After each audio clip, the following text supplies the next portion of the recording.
बात को गहराई से समझो। बहुत से लोग भ्रम में जीते हैं। मन में प्रश्न उठता है, हम अमुक व्यक्ति से क्यों मिले, क्या ये सब अचानक हो गया? अरे, इस संसार में अचानक कुछ नहीं होता। पत्ता भी उस विधाता की इच्छा के बिना नहीं हिलता। तुम सोचते हो कि तुम किसी से राह चलते मिल गए या तुम्हारी इच्छा से कोई तुम्हारे जीवन में आ गया, ये तुम्हारा भ्रम है। तुम्हें किसी से मिलाया नहीं जाता, तुम्हें मिलवाया जाता है। ये उस परम सत्ता की व्यवस्था है। शास्त्र कहते हैं ये जीवन जो तुम जी रहे हो ये विधि का विधान है।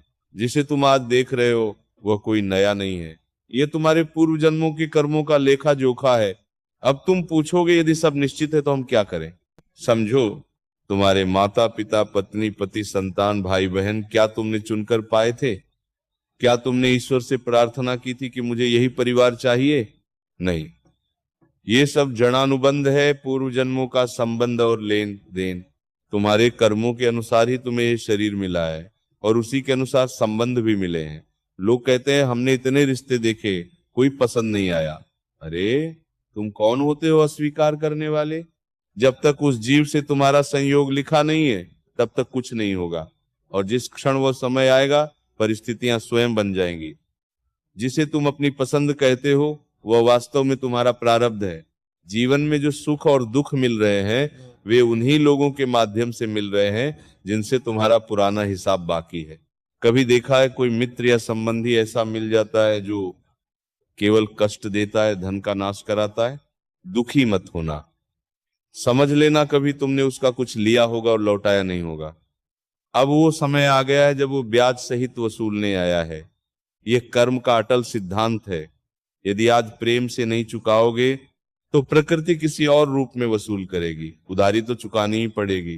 कभी जीवन में कोई गुरु या संत आते हैं और दिशा बदल देते हैं, यह भी संयोग नहीं, यह ईश्वर की करुणा है।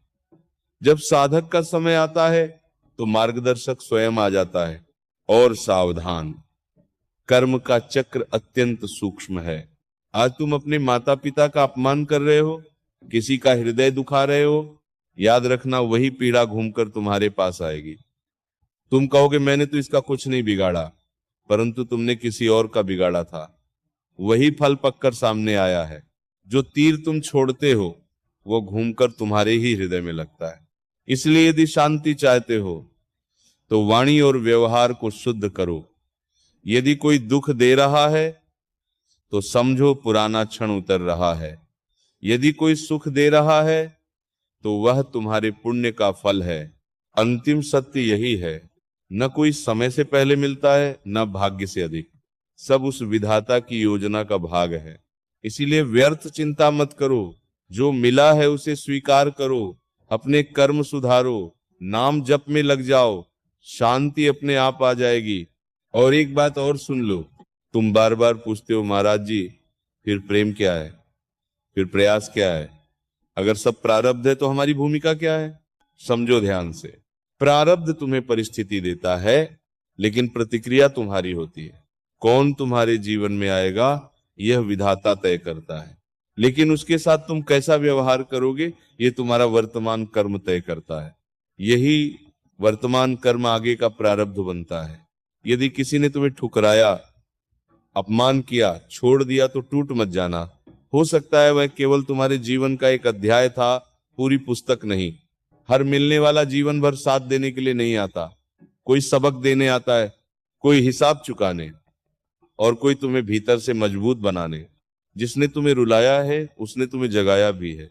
जिसने तुम्हें छोड़ा है उसने तुम्हें ईश्वर की ओर धकेला है। तुम मनुष्य से अपेक्षा करते हो इसीलिए दुखी होते हो। अपेक्षा ईश्वर से रखो, संसार से नहीं। संसार बदलता रहेगा, लोग आते जाते रहेंगे, संबंध बनेंगे और टूटेंगे, पर यदि तुमने नाम को पकड़ लिया तो भीतर एक ऐसा आधार मिल जाएगा जिसे कोई छीन नहीं सकता। इसीलिए जब भी मन में शिकायत उठे तुरंत अपने आप से कहना यह भी मेरे प्रारब्ध का भाग है, मैं इसे शांत मन से स्वीकार करता हूं। स्वीकार करने वाला कभी हारता नहीं। जो स्वीकार कर लेता है वही ऊपर उठता है। रोना है तो भगवान के चरणों में रो, शिकायत करनी है तो अपने कर्मों से करो, और सुधार करना है तो अभी से करो। आज से संकल्प लो, किसी का दिल नहीं दुखाऊंगा, किसी के लिए विष नहीं पालूंगा, जो मिला है उसमें संतोष रखूंगा और नाम जप को जीवन का आधार बनाऊंगा। फिर देखना, जिस प्रारब्ध से तुम डर रहे थे वही तुम्हें ऊंचाई पर ले जाएगा। सब कुछ विधि का विधान है, पर तुम्हारा जागरण तुम्हारे हाथ में है। और सुनो, मनुष्य की सबसे बड़ी भूल क्या है जानते हो?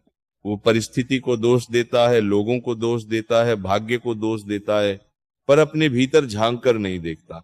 तुम कहते हो मेरे साथ ही ऐसा क्यों होता है? मैं कहता हूं क्योंकि तुम्हारे भीतर अभी सीख बाकी है।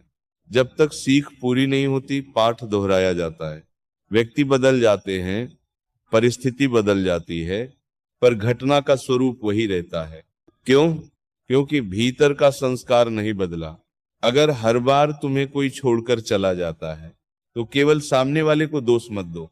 देखो, क्या तुम्हारे भीतर आसक्ति अधिक है? क्या तुम अपेक्षा अधिक रखते हो? क्या तुम अपने सुख का आधार किसी मनुष्य को बना लेते हो? याद रखो, जो अपना आधार मनुष्य को बनाता है वह डगमगाता है, जो अपना आधार ईश्वर को बनाता है वह अडिग रहता है। प्रारब्ध तुम्हें परीक्षा देता है और तुम्हारा धैर्य तुम्हें उत्तीर्ण करता है। सच्चा साधक वही है जो दुख में भी कड़वा नहीं होता, जिसका हृदय पीड़ा में भी कोमल रहता है।